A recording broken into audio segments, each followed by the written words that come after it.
"So," he says after a long silence, "you have two options." I sit upright and pinch the bridge of my nose when tears obstruct my view.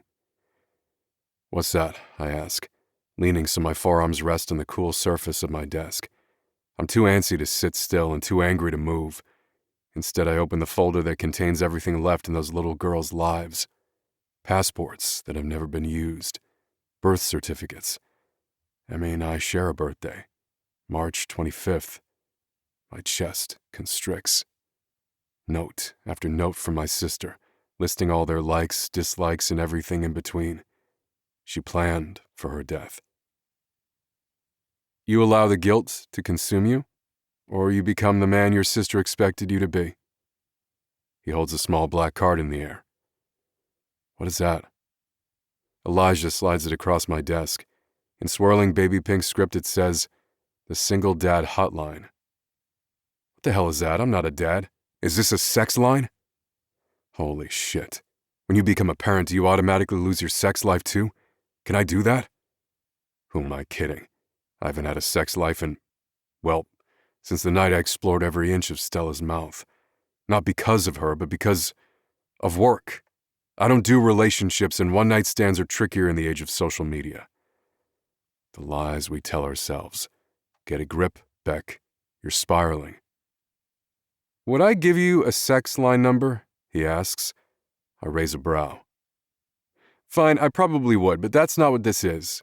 It's a hotline for single dads and new dads of a certain wealth. You reach out, explain your situation, and you're assigned a helper that will be available to you 24 hours a day. If someone falls and you don't know what to do, you call. If someone gets sick at 2 a.m, you call. If you need to hire a nanny and don't know what questions to ask, they'll help you. They'll guide you through all the hiccups of first-time parenting. I turn it over in my fingertips, but everything is a blur. My mind is too crowded with memories vying for my attention. Memories of Callie and me. Images of these two mini-humans I'm expected to care for. I cough to clear the emotion clogging my throat and use the girls' medical records as a distraction. Why would they have two pediatricians? The one in Sailport Bay I recognize, but the one here in Raleigh, she must have done that for my benefit. Flipping to the final page, I pause at the sealed letter from my sister. Her penmanship is shaky, but I'd recognize the way she writes the B in my name anywhere. You'll do great things one day, Bear, so your name should start with a flourish. If I concentrate really hard, I can almost hear her voice. A barricade breaks, and tears flood my cheeks. I hated her for choosing the family that destroyed our own, but I loved her too. Growing up, she was the most important person in my life. I love her and hate her, and I loved her. How could I let her die this way? I should have saved her. Time passes slowly as I read the instructions from Callie, then hand them to Elijah so he can take notes of his own, which seem to consist of making lists full of baby supplies. I can't bring myself to open her letter because I'm a coward. Whatever's in there will break me. I let her down, I say quietly. You were hurting. It's been 7 years since my mom died, Elijah. 7 years since I found out she planned to marry Davis and pulled the rug out from under me and my company. And now it's too late. They're both gone. Ruby cries on the other side of the door, and I stand on instinct. No idea how to help her, but the sound tugs on something inside me, urging me forward. So what are you going to do? Elijah asks. Freezing in the middle of the room, I look down at the metal business card still clutched in my fist. I'm going to take a crash course in parenting and hope I don't sink them or my company in the process. Maybe focusing on the girl's needs will make it easier to ignore the guilt trying to suffocate me. The Single Dad Hotline, Elijah says with a wink. It's been growing in popularity in our circles for about a year. It'll cost you a pretty penny, but it'll be worth it if the baby starts teething and you have no idea how to calm her down. I flinch at his words. I've never been around kids. What was she thinking leaving them to me? He shrugs, but sympathy shines in his eyes. What was her alternative? A disgusted growl vibrates in my chest. Danica Delacroix? For some reason, my cousin Tabby isn't an option. Oh, Beck, she really didn't have a choice, did she? No, she didn't. It was me or a woman who put the devil to shame.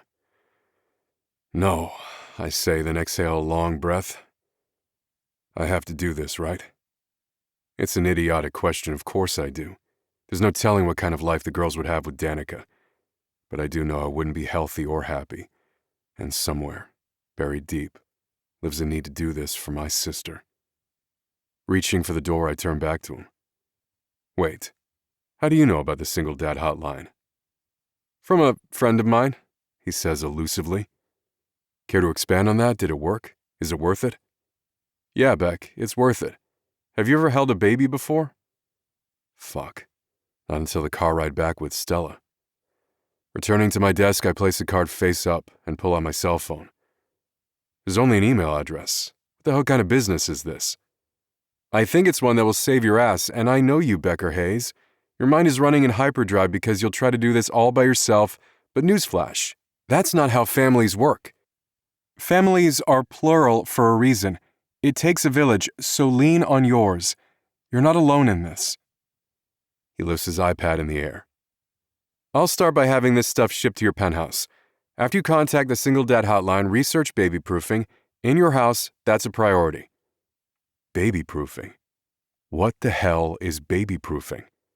I'm typing baby-proof into my phone when he reaches the door and Dog barks. I groan while Emmy scolds her. No, Daisy Dukes, inside voices. Did she just rename Dog? 2 kids and a dog? Who the fuck am I? Elijah? He pauses in the doorway and raises a brow in my direction. Can you help with Dog tonight? I don't think I can handle all 3 of them. You know I will. I've got your back, Beck. He shuts my office door with a near-silent click. In the privacy of my office, I drop my head into my hands. I'm so sorry, Callie. Her name sits rusty on my tongue, but I mean every word. Why me? I'm not cut out to be a father. Aren't you afraid I'll mess them up? Dog whines and scratches at my door. I picture Emmy with her little finger pointing at Dog, and I smile. The envelope addressed to me mocks me from my desk, but I'm still not ready to open it. Instead, I slide it into the inside pocket of my suit jacket and wake up my computer to compose a new email. To Lottie. From Beck Hayes. Subject? What the hell do I say? Subject. 2 girls, a dog, and me. No. Subject. Someone made a mistake. No. Subject. I'm fucked. No. Grow some balls, dude, is just an email. But I'm not an idiot. Once I send this email, everything changes. Dog whines and I become a father with a few strokes of my keyboard. Subject. Help. Dear Ms. Lottie, my name is Beck Hayes. I've recently been awarded guardianship of my 2 nieces. I've never been around children, and to say I'm ill-prepared is an understatement. My friend Elijah Sinclair said you may be able to help. I await your response. Beck Hayes.